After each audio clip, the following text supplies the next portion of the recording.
오늘은 좀 어려운 이야기를 해볼까 생각 중입니다. 뭔데 이렇게 겁을 주시는 건가요?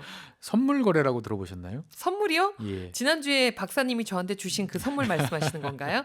그런 선물 말고요. 그 선물 말고 그 예. 어떤 선물? 아, 어, 주식 거래에서 쓰는 그 선물 거래 말씀하시는 맞습니다. 거예요? 한번 우리가 이제 언론, 뭐 인터넷 이런 걸 통해서 한 번씩은 접해 보셨을 텐데 특히 네. 주식하시는 분들은 뭔지는 모르겠으나 많이 들어는 봤죠. 뭐 선물 매도의 영향에 따라서 네. 뭐 코스피가 어쩌고 저쩌고 이야기가 나오는 거죠. 그래서 이 선물이라는 건 쉽게 생각하면 이제 미래의 물건이에요. 미래의 물건을 서로 거래한다. 그게 선물 거래예요. 네. 그러니까 아까 말씀하셨던 주고받는 선물은 프레젠트. 예. 그다음에 여기의 선물은 여기에 선물 거래의 선물은 퓨처스라고 하죠. 미래. 예.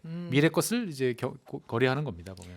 사실 선물 거래 많이는 들어봤거든요. 예. 근데 초보자잖아요, 예, 저희가. 그러다 보니까 뭔지 살짝 모호하긴 해요. 예를 네. 들어서 설명을 해주실 수 있나요? 뭐가 좋을까? 요즘에 이제 다들 김장하셨고 이제 배추김치가 맛있게 다 익었을 테니까 네. 그럼 배추를 가지고 한번 이야기를 해보겠습니다. 좋아요. 예. 제가 배추를 키우고 있는데 이제 김장철에 맞춰서 딱 수확을 해서 내다 팔려면 한 60일 정도 걸려요. 아직 60일이 남아. 2달 정도 있다 팔아야 돼요. 네. 근데 지금 배추 시세가 상당히 생각보다 좋아요. 평년보다 한 포기당 한 1,000원쯤 되는 거예요. 예. 그래서 이 정도 가격 받으면 좋겠다 생각이 드는데 60일 후에도 내가 이걸 내다 파는 그 시점에서도 과연 1,000원 받을 수 있을까? 잘 모르겠다. 걱정이 좀 돼요. 그리고 그쵸? 당장 집에서 애들 학원비도 내야 되는데 네. 계좌가 이제 간당간당한 상황이에요. 일단 지금 한 포기 가격이 1,000원 정도로 요 정도면 괜찮은데 60일 후에는 어떻게 될까? 예. 물음표가 왔고 나는 예. 또 돈이 좀 약간 급해요. 예. 네. 근데 반대로는 또 배추 상인도 있습니다. 네. 배추 상인이 보기에는 뭐 60일 후에는 분명히 이제 다 김장하려고 배추 수요가 막 늘어날 것 같아요. 그래서 배추 가격이 적어도 1,200원은 될 것 같은데 야, 내가 지금 배추 1,000원짜리를 딱 이 가격에 살 수 있으면 나는 그러면 1,200원에 팔면 아주 돈을 짭짤하게 잘 벌 것 같은데 근데 내가 60일 후에 1,000원으로 배추를 과연 살 수 있을까? 사서 1,200원에 팔 수 있을까? 그러네요. 예. 배추 상인 입장에서는 또 그렇죠. 그런 고민을 할 수가 있겠네요. 60일 후에는 어떻게 될지 아무도 모르니까. 그렇습니다. 하루 앞도 한 치 앞도 모르는 게 인생인데 네네네. 60일 후를 어떻게 알아요? 그러면 이럴 때 가장 좋은 방법이 뭘까요? 농부하고 이제 상인하고 네. 직접 만나서 그렇죠. 단판을 내는 거죠. 단판을 짓는 거죠. 네. 그래서 자, 60일 후에 당신 배추가 다 크면 네. 내가 한 포기에 1,000원씩 사겠소. 라고 서로 약속을 하는 거죠. 그럼 서로 좋으네요, 지금. 그렇습니다. 네. 그러면 이제 일단은 계약금을 좀 받아야 되니까 뭐 네. 서로 약속하는 금액, 뭐 이를테면 절반. 어. 그러면 이제 농부는 절반을 받아서 애들 학원비도 주고 네. 아쉬운 대로 좀 쓴 다음에 그다음에 60일 후에 배추를 넘겨주고 나머지 절반 금액을 받으면 본인으로서는 지금 나쁘지 않은 네. 자기가 생각했을 때 괜찮어라고 하는 금액을 받는 거죠. 그럼 현재까지 딱 요 상황만 놓고 보면은 네, 농부는 원하는 걸 다 이룬 것 같아요. 그렇죠. 네, 난 지금 1,000원 좀 받았으면 좋겠다 생각을 네. 했는데 다 잃었어요. 예, 나 6개월 후에도 나 이거 1,000원에 팔고 싶었으니까. 그렇죠. 60일 후에도. 60일 후에도. 예, 그러면 상인한테 지금 남는 게 없어요. 그렇죠. 네. 근데 상인은 60일 후에 딱 봤더니 막 그에 따라서 갑자기 이제 김장 붐이 불었어요. 집에서 담가 먹읍시다. 뭐 이러면서 배추 수요가 폭발을 해가지고 배추 가격이 이제 2,000원이 될 수도 있는 거죠. 와. 그러면 상인은 1,000원에 사서 2,000원에 파는 거예요. 수익률 100%. 야. 엄청난 수익을 올릴 수 있는 거죠. 네네네. 근데 만약에 이런 식의 선물 거래를 통해서 물건을 확보하지 못했다면 내가 만약에 이 시세가 2,000원이면 배추 가격이 1,000원에 살 수 있겠어요? 못 사죠. 1,500원은커녕 1,800원, 뭐 1,900원을 줘야 살 수도 그렇죠. 있을 것 같은 상황인 거죠. 네. 그렇기 때문에 이제 이런 식으로 선물 거래를 하지 않으면 이익을 내지 못하거나 아니면 비싼 가격에 배추를 사서 팔아야 되기 때문에 이익 폭이 확 줄어들겠죠. 근데 이렇게 따지면은 농민도 지금 더 큰 가격에 팔 수 있었는데 네, 손해 보는 거 아니에요? 그렇죠. 2,000원에 팔 수 있는 걸 난 1,000원에 팔았으니까 네. 손해다라고 볼 수 있는데 또 반대로 보면 60일 후에 여기저기서 키운 배추가 한꺼번에 시장에 쏟아져 들어옵니다. 네. 어디서 나왔지 싶을 정도의 새로운 막 배추 재배지가 등장했던 음. 거죠. 그래서 배추 가격이 500원으로 폭락할 수도 있어요. 그렇죠. 그럼 그런 적도 완전히 있고. 손해 보는 거예요. 난 지금 1,000원 정도 받았으면 좋겠다 생각을 했는데 네. 1,000원은커녕 500원에 팔아야 된다고 생각하면 큰 손해를 보는 거죠. 네. 그래서 일단 1,000원으로 거래를 하게 되면 위험은 피할 수 있는 거예요. 그렇죠. 예. 오. 아까 말씀드린 것처럼 만약에 배추 가격이 2,000원이 되면 속이 많이 쓰릴 거예요. 네, 이분은. 속은 많이 쓰리겠지만 예. 500원이 되면 나는 그래도 500원이나 더 이득을 보고 포기당 팔았네? 이게 그렇습니다. 되는 거네요. 그래서 서로가 이제 미래의 가격을 놓고 미리 거래하는 것을 선물 거래라고 하는 거예요. 아, 그래서 선물이라고 하는군요. 예. 그래서 제가 뭐 배추로 예를 들었지만 실제로 우리가 잘 아는 밭대기 네. 예, 이런 것도 선물 거래 일종이라고 보시면 돼요. 아, 내가 미리 이거 여기서 나오는 거 다 제가 가져갈게요 하고 거래를 하는 그런 그렇습니다. 것처럼. 지금 이 가격에 얼마에 딱 하는 거죠. 그러면 가격이 오르던 내리던 농민은 그 가격을 받는 거고. 아니, 그러면 선물 거래가 이제 왜 하는지는 선물 거래가 어떤 건지는 이제 개념이 좀 잡혔어요. 예. 근데 이걸 근데 왜 하는 거예요? 왜 하냐면 미래의 손실을 피하려고 하는 거죠. 음, 불확실한 거를 피해서 내가 미래에 볼 수 있는 이익 네. 또는 손실을 어느 정도로 딱 확정해 놓고 싶은 거예요, 보면은. 그래서 가격은 매일 왔다 갔다 하는데 네. 나는 그 가격 변동하는 걸 보고 있으면 심장이 떨려서 난 못 살 것 같아. 그래서 차라리 얼마 딱 예, 이렇게 딱 정해놓고 확정을 하는 게 해놓는 나아. 거죠. 그래서 근데 이러려면 생각이 다른 사람들끼리 서로 만나야 되는 거죠. 네. 예. 그래서 생각이 다른 사람들끼리 서로의 이익을 극대화하기 위해서 이런 거래를 이제 하는 겁니다. 참 신기하다. 생각이 다른 사람들끼리 만나서 네. 이 가격에 딱 그렇죠. 거래를 성사시킨다는 그렇습니다. 게. 사인하고 돌아서면서 아이고 저 바보. 그럴 수도 있는 거죠, 둘 서로가. 다 바보 예. 이렇게 하고 헤어지겠네요. 그렇습니다. 그래서 지금도 주식시장을 보면 이제 우리가 현물이라고 하는 주식시장 이외에 선물 거래가 있어서 많은 금액이 투자되고 있습니다. 음, 그런데 100년 전에도 우리나라에 이런 선물 거래 시장이 있었어요. 우리나라예요? 예, 100년 전, 그것도 100년도 더 됐겠네요. 100년도 더 됐다고요? 예, 정확히 말하면 100년도 더 전인, 그러니까 20세기도 아닌 19세기, 1896년 6월부터 우리나라의 선물 시장이 공식적으로 시작이 됐었어요. 저는 이거 역사 공부 시간에 한 번도 배워본 적이 없는데요, 없으세요? 박사님. 네. 장소는 서울이 아니고 지금의 인천. 너무 생소한데요. 네, 이곳에 이제 선물 거래가 이루어지는 선물 거래소 이름은 인천 미두 취인소. 인천 미두 취인소. 예. 이름도 굉장히 생소해요. 굉장히 무슨 뜻이에요? 일단은 취인소라는 단어는 네. 지금은 사용하지 않는 한자예요. 이게 이제 우리가 요즘 쓰는 한자로 바꾸면 거래소. 아, 예. 그러면 이게 미두는 뭐지? 쌀미자인가? 예, 쌀과 두? 콩을 거래. 콩두. 예. 이게 이제 쌀을 거래하는 거래소라고 생각하시면 돼요. 주로 쌀을 거래했으니까. 네. 근데 이런 거래소가 생긴 이유가 뭐예요? 19세기 말 1896년이면 우리가 이제 막 개항을 하고 이제 쇄국 정책을 끝내고 뭔가 이제 나가기 시작했던 거죠. 조선 시대 이제 후반기였는데 이제 일본은 이제 우리나라에 와서 조선에 와서 제일 필요로 했던 게 뭐냐면 쌀이었어요. 쌀을 수입하려고 많은 노력을 기울였어요. 네. 왜냐하면 일본은 이제 우리보다 먼저 이제 개항을 하면서 인구가 이제 폭발적으로 이제 증가하고 있었는데 식량 생산이 이제 못 따라가고 있었어요. 그러다 보니까 이제 쌀을 이제 조선에서 가져가고 싶어 했던 거죠. 네. 그런데 이제 일본 상인들이 와서 돌아다니면서 보니까 이 조선에 있는 쌀은 각 지역별로 가격이 천차만별이에요. 생산량도 다 다르고. 아, 그래서 내가 원하는 양, 원하는 가격을 이걸 가지고 어디서 어떻게 살 수 있을지가 알 수가 없는 거예요. 그 다음에 이제 조선의 쌀 가격하고 일본의 쌀 가격, 특히 이제 많은 쌀이 가던 이제 오사카 지역의 쌀 가격이 다르다 보니까 나는 조선에서 이 정도 가격이면은 충분히 괜찮게 샀어라고 그래서 배에 싣고 가서 네. 오사카에 딱 내려보니까 이렇게 비싼 쌀 지금은 거래가 안 되는데 어떡하지? 예, 손해를 보는 경우도 종종 있는 거죠. 이제 보면은. 이제 알겠다. 이게 가격이 딱 일정하면은 이런 현상이 안 벌어지는데 네. 가격이 변동성이 크다 보니까 네, 가격에 대해서 자꾸 예측을 해야 할 필요성이 생겼겠네요. 그렇습니다. 그래서 손해 보기 싫으니까 네, 이걸 좀 뭔가 편하게 거래할 수 없을까? 라고 그래서 예. 인천에 선물 거래소가 생겼군요. 맞습니다. 이제 항구를 거쳐야 쌀을 수출하다 보니까 항구 도시에 만드는 게 이제 당연히 이제 제일 좋은 방안인 거죠. 그래서 이런 거래소는 뭐 좀 씁쓸하지만 어떻게 보면 이제 일본인 주도로 만들어졌어요. 일본에서는 17세기부터 이런 선물 거래 개념이 잘 자리 잡고 있었기 때문에 네. 익숙했던 것이었죠.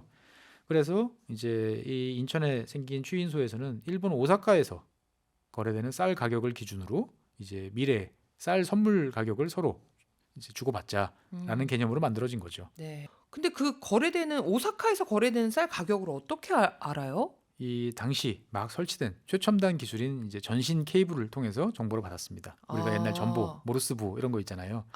케이블이 있었구나. 전신 예, 케이블이. 이제 깔린 거죠. 네. 그래서 이제 오사카 쌀 시장의 거래 가격을 이제 기준으로 미래의 쌀을 내가 팔지 또는 살지 이제 결정하는 이제 이런 체계인 거죠. 나름 첨단 방식이 딱 도입이 된 거네요. 그렇습니다. 이곳에서 그럼 내년 쌀 가격을 기준으로 이렇게 정한 거예요? 예, 선물은 이제 여러 가지 가격 그 기간이 있는데 너무 네. 멀면 예측이 예측이 어렵잖아요. 안 되는 예. 거예요. 그럼 거래가 안 되죠. 그래서 주로 3개월 뒤에 이제 가격을 기준으로 거래가 많이 됐어요. 네. 한 달짜리, 두 달짜리, 한 달 후 가격, 두 달 후 가격도 있는데 이때는 별로 거래량이 없었대요. 왜냐하면 한두 달 정도 되면 이제 거의 보인다. 그러다 보니까 서로 사람들이 다른 생각을 하기 쉽지 않은 거죠. 그러니까 지금 선물은 1개월 단위죠. 그렇죠. 네. 그 여러 가지 시장이 있습니다. 보면은. 예. 그렇군요. 그래서 이제 선물 거래가 시장이 생겼고 여기서 이제 선물 거래가 이루어지면서 이제 소문이 나기 시작을 해요.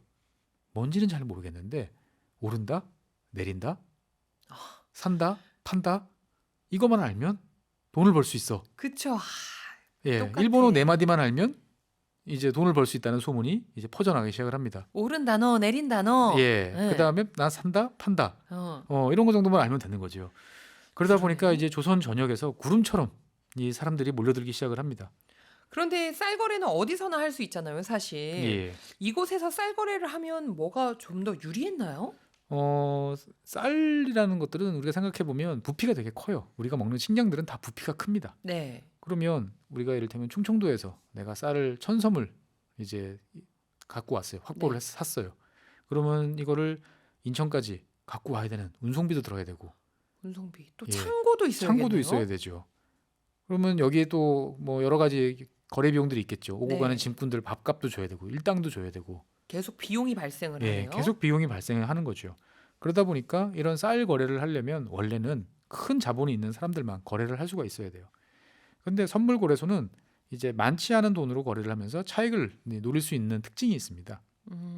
가령 이를테면 석 달 후에 가격이 좀 오를 거라고 생각을 해서 선물 상품을 샀어요. 네. 나는 이제 3개월 후에 오른다라고 이제 샀는데 한 달 후쯤 지나서 오사카 쌀 창고에 이제 네. 대규모 화재가 벌어집니다. 발생합니다. 쌀이 다 타버렸어요.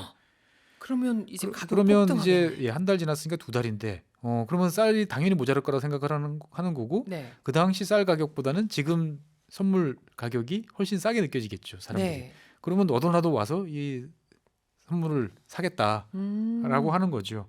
그러면 나는 3개월 후까지 기다려서 내가 선물 일단 그 가격에 쌀을 내가 직접 네. 1000섬을 내가 사드리는 게 아니고 그냥 내가 이 자리에서 종이 쪼가리를 파는 상대방한테 거예요? 팔면 나한테는 돈이 들어오는 거죠 보면. 야. 그러니까 내가 큰 뭐 쌀 창고에 보관하고 이걸 운반하고 누구한테 맡겨야 되나 고민할 필요 없이 그냥 내가 가지고 있는 종이에 있는 선물 물량만 사람들한테 내가 원하는 가격으로 넘기면 나는 가만히 앉아서 차익을 돈 보는 거죠. 벌고. 예, 이때 당시에도 똑똑한 사람들은 항상 있었나 봐요. 그렇습니다. 먼저 이렇게 움직이는. 그래서 이걸 본 사람들은 약간 마술 같다.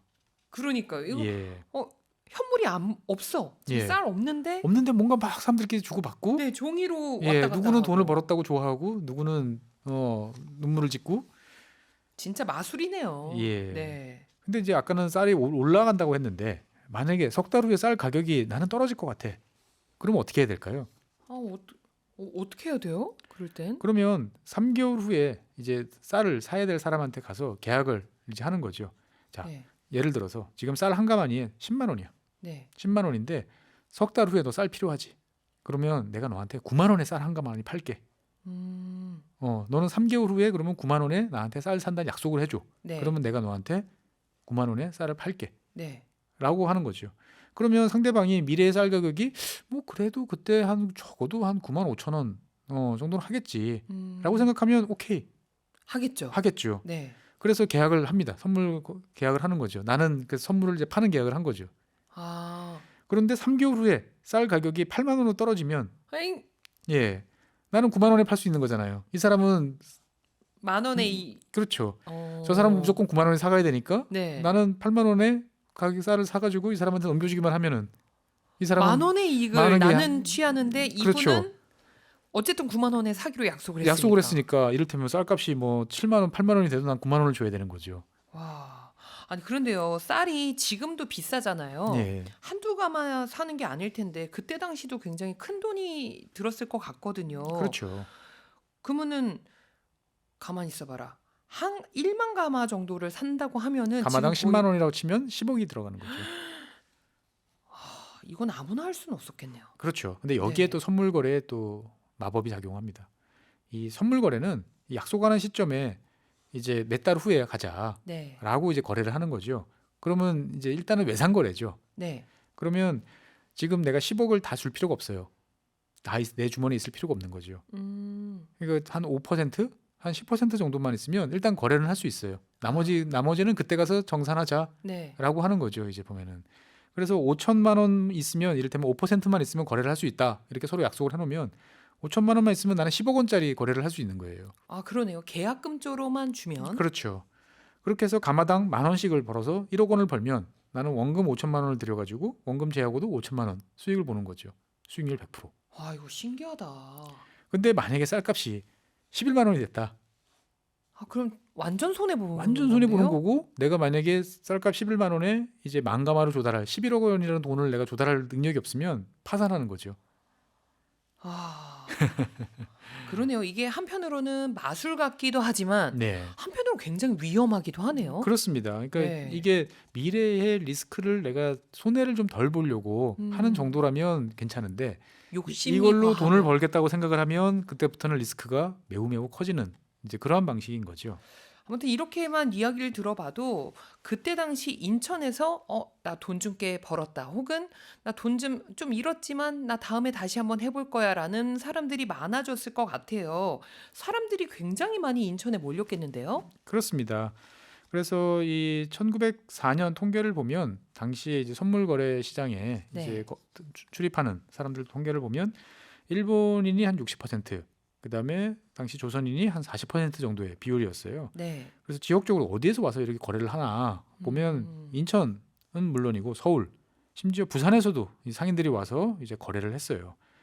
그러니까 이게 선물 거래라는 게 단순히 이제 이 차액을 노려가지고 거래를 할 수도 있지만 네. 우리가 미래의 물건을 사고 파는 거잖아요.